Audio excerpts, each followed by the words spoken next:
اعوذ باللہ من الشیطان الرجیم بسم اللہ الرحمن الرحیم الحمدللہ رب العالمین اللہم صلی علی محمد وعلی محمد. قال امیر المؤمنین علیہ السلام کونا للظالم خصما وللمظلوم عونا.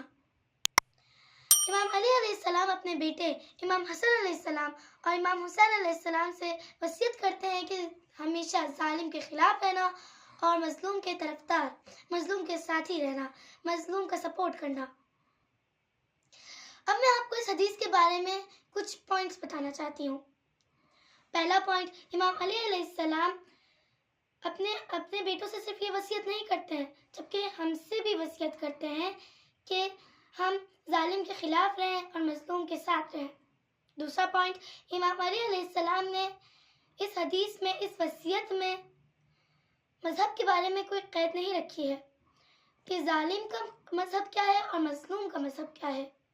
نہیں، بلکہ مولا علی نے یہ حکم دیا ہے کہ ظالم کے خلاف رہنا، ظالم کے دشمن رہنا، چاہے اس کا کوئی بھی مذہب ہو، اور مظلوم کے ساتھی رہنا، مظلوم کے طرفدار رہنا، مظلوم کو سپورٹ کرنا، چاہے اس کا کوئی بھی مذہب ہو.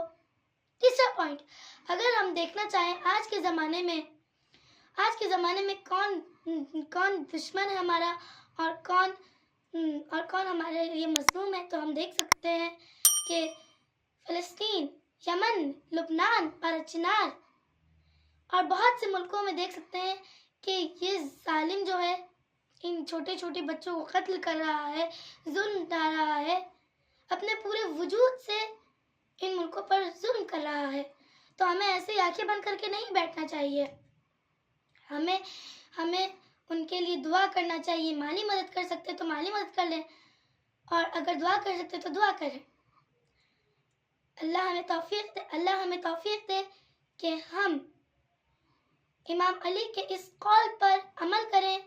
سیف پالسٹائن، سیف لبنان، سیف یمن، سیف چنار.